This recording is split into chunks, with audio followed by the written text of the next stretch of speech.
Welcome back to The Explainer. Today, we're leaving the art and romance of game design completely at the door. Instead, we are focusing entirely on the cold, hard math of game development. Because here's the thing, when a creator decides to launch a video game, they immediately slam into a fundamental, high-stakes trade-off. Do you build the whole product completely from scratch, or do you buy existing code, pre-made assets, or maybe even acquire an established studio? Today, we are breaking down the economics of this exact choice and uncovering exactly why 50% of your revenue disappears fast. Okay, let's dive into this. Section 1, the $10 million myth. All right, we got to start with the dream. We're talking about those glamorous, eye-catching headlines that draw thousands of aspiring creators into the gaming industry every single year. You have absolutely seen this exact type of headline. Solo developer makes $10 million in 3 weeks. It's a completely intoxicating quote, isn't it? It perfectly encapsulates that ultimate dream scenario where one person, armed with just a laptop and a vision, creates a viral masterpiece and becomes a millionaire overnight. It makes the barrier to entry look incredibly low and the potential upside look practically infinite. But while everyone sees this headline, they almost never see this number, 14,000. That staggering figure represents the financial wreckage of the 14,000 other games launched on Steam this year alone that failed to find an audience. It is a brutal reality check, honestly. For every overnight millionaire, there is a mountain of commercial failures. And understanding why that mountain exists requires us to look at the very first major path a developer can take. Section 2, the real cost of building. So, building a game entirely from scratch falsely appears to be the cheap option, especially for indie developers who obviously aren't paying themselves a traditional salary upfront. But the truth is, in economics, there is no such thing as free labor.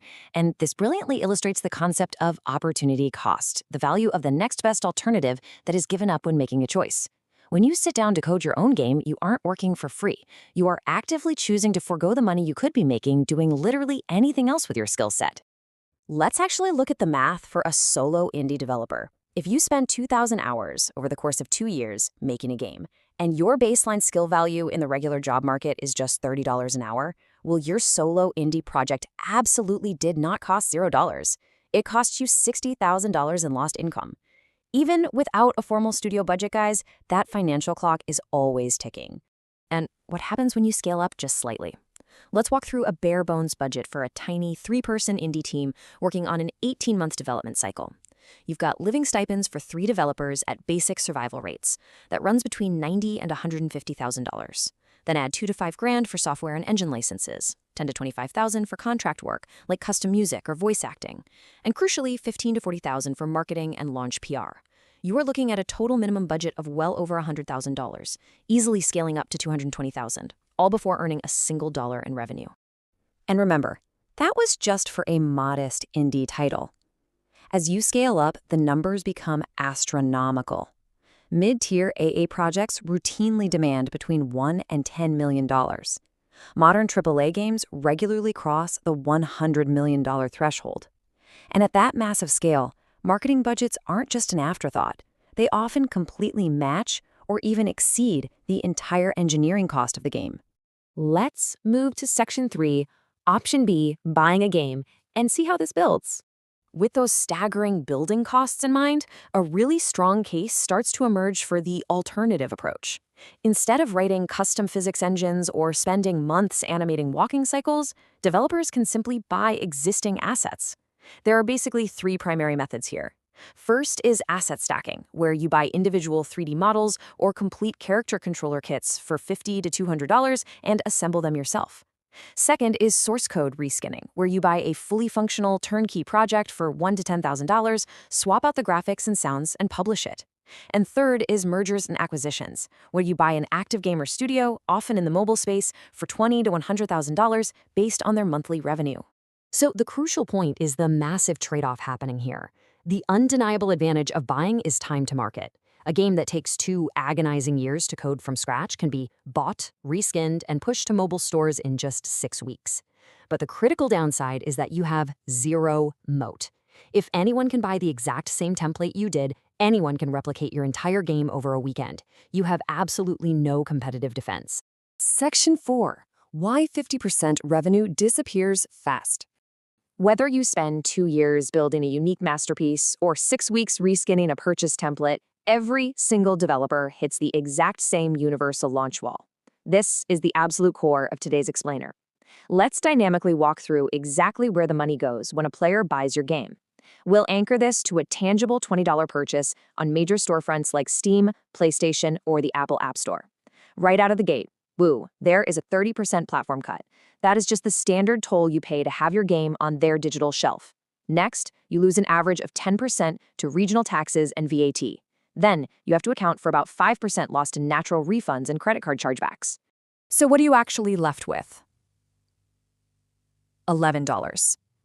From a $20 sticker price, only $11 actually makes its way back to the developer.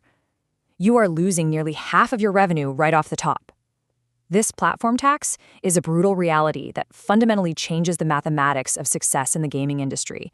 It basically means your initial budget planning has a massive blind spot if you only look at the retail price. This creates a stark break-even reality. If your total development cost was $100,000 and you plan to sell the game for $20, basic math suggests you need to sell 5,000 copies. But because of that 50% revenue disappearance, 5,000 copies will only net you $55,000.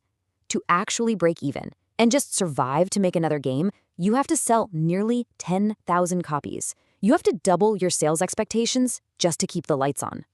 Now, if you think pivoting to a free-to-play model magically solves this math problem, you are walking straight into a trap. In free-to-play, only a tiny fraction, between 2 and 5% of your total player base, will ever actually make an in-app purchase. Because that conversion is so low, you are forced into heavy, continuous spending on user acquisition ads just to find those few paying players. It becomes a constant, incredibly expensive battle on an endless treadmill just to replace the players who inevitably turn out of your game.